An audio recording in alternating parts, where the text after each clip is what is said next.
Приятели левскари, левскарки и вие малки левскарчета. Почти всеки от нас знае кой е Димитър Списаревски и какво геройство извършил за България по време на Втората световна война. Почти всички знаем каква е историята му, свързана с нашия любим отбор. Спомняме си и специалните фанелки, с които Левски игра с лика на Димитър Списаревски. Много от вас го имат татуиран някъде по тялото си. Знаете ли обаче къде е паднал самолета на Димитър Списаревски, когато извършил онова геройство по време на Втората световна война? А знаете ли какво има там в момента? Точно това ще направим в този епизод. Отиваме по следите на ловното място на Димитър Списаревски.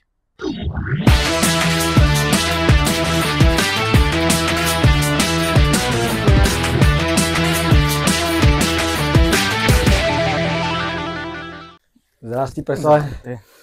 Левскари, представям ви нашия гид днес. Това е Преслав Панчелиев, който е издател на списание Криле, специалист по военна авиация и, много важен факт, издателя на книгата за Списаревски, която се продава и в нашия фен магазин на стадион Георги Аспарухов. От тебе разчитаме на тебе. Драго ми, днес ще разкажем за подвига и живота на Димитър Списаревски. Айде да скачаме на тази бойна машина.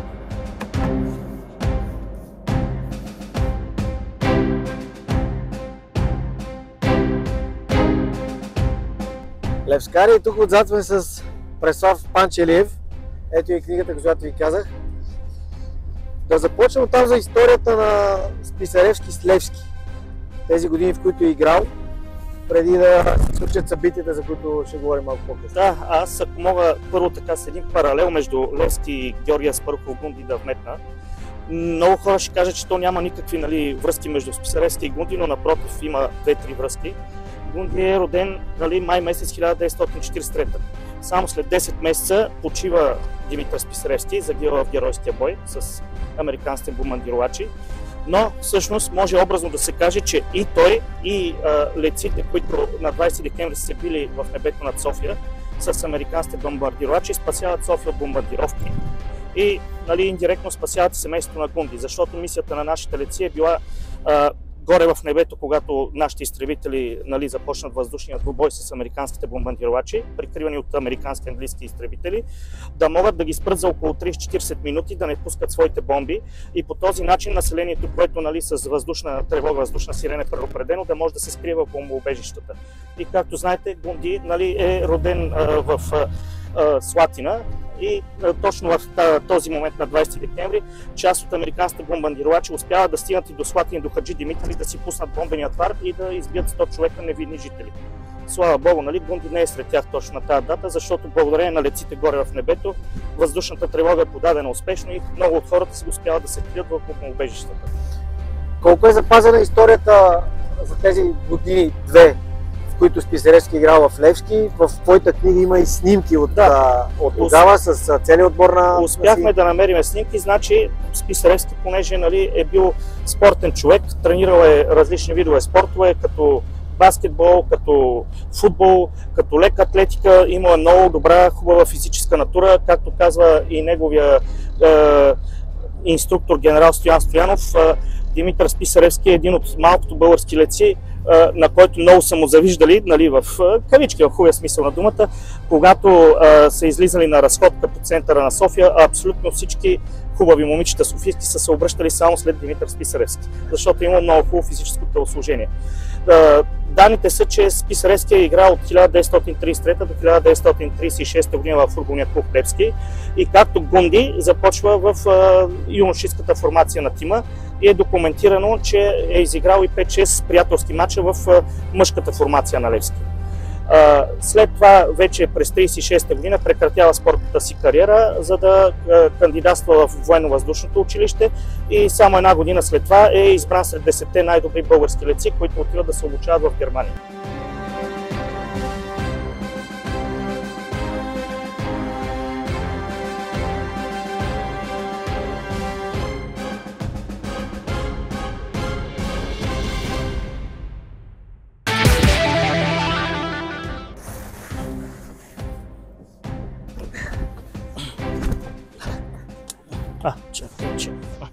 Левскарди, ето ни тук, точно преди входа към ловното място на Димитър Списаревски. Браво на тази машина, докарани до тук. Да, трябва да уточним нещо много важно. Не идвайте тук е с обикновена кола. Само с един такъв голям, висок, оборудван с специални гуми джип. Иначе няма да стане. Преславе, ето го мястото. Стигнахме. Чакам да ни въведеш сега в историята точно на това място, което търсим. От Тук около 40 минути. Тук на 20 декември в 1:00 след обеда вече са били последните минути на списарески в небето над София. Както се разбрахме, излита в 12:30 от авиобаза в Божурище и към 1 часа прихваща тук в небето. Както казват и местните овчари, е имало самолети американски и английски до хоризонта. Около 100 броя, от тях една част от тях са били изтребители P-38 Lightning, които са пазили самолетите, бомбардировачите американските. Американските бомбардировачи са се казали B-24 Liberator, което е малко ирония, защото Liberator означава освободител, а те са идвали да напарат България и да пускат бомбите си върху незащитеното население.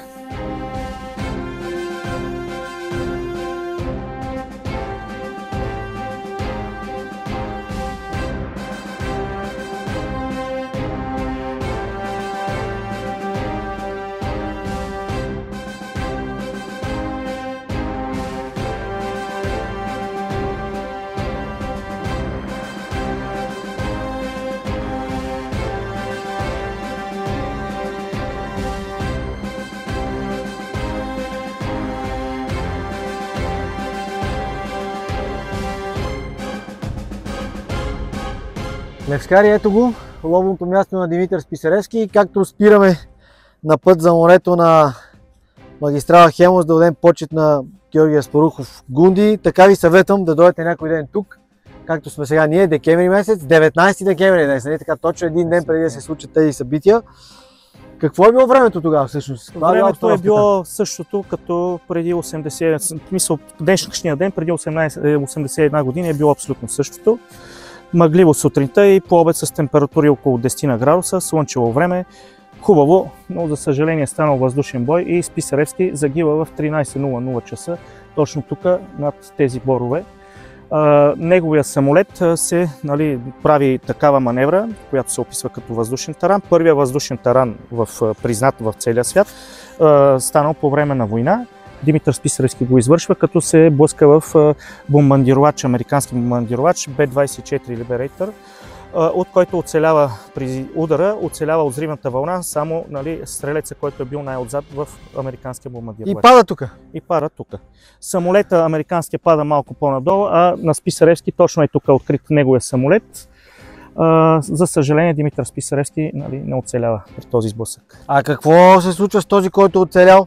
Какво са му направили местните хора? Момчето американско, което оцеляло, местните овчари, тук са били местните овчари, закарали се го долу в кметството в Пасарел, докато дойдат военните власти да го арестуват и са му дали най-благородно случая българското гостоприемство, прочето българско гостоприемство, дали само топла напитка, храна, за да може да се поуспокои човека, защото все пак по време на война всички са жертви. Вярна ли е легендата и всъщност легенда ли е, че тук ако дойдеш с металотърсач, още може да се открият болтове, парчета от самолетите? Казва, че все още има парчета и от двата самолета тук наоколо.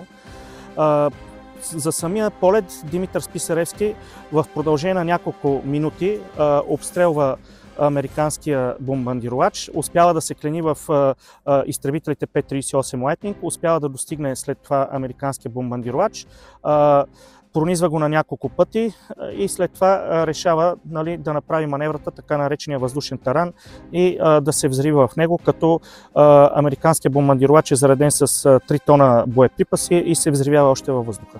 Тук е мястото, където хората отдават почет на Списаревски. Тук е паднал точно самолета. Прави впечатление, че няма дървета тук. Явно от ударната вълна всичко изгоряло и така стои 80 години. Да, така стои 80 години.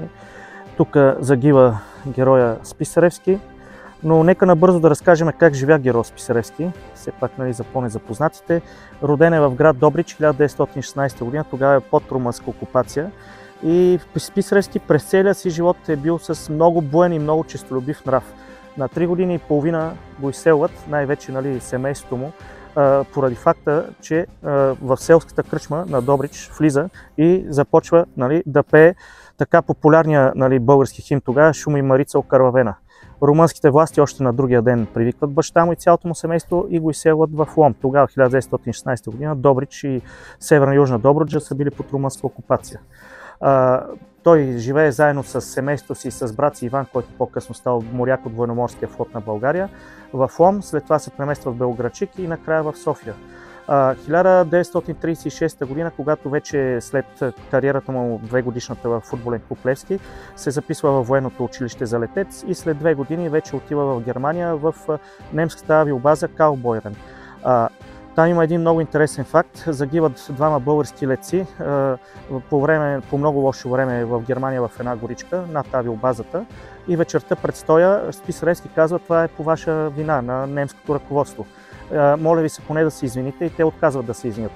През нощта влиза в стаята на немските летци, които са се събрали, нали, и вдигат врява с немски маршове, гаси лампата и спуква от бой 10 човека. Сам срещу 10 човека гаси лампата и ги спуква от бой. На 7 септември 1940 година, когато е подписана Кралската спогодба и Южна Добруджа е върната на България, Списаревски, нали, е родом от Добрич, както вече казахме, се качва на самолета си и въпреки нареждането на командването да налети, с още двама летци излита и прави в продължение на половин час така нареченото авиошоу, много ниско прелита над всички къщи в Пловдив, в чест на това, че неговия роден град пак е свободен. Страхотен човек е бил. Какво откриват тук всъщност селените от Пасарел, които идват?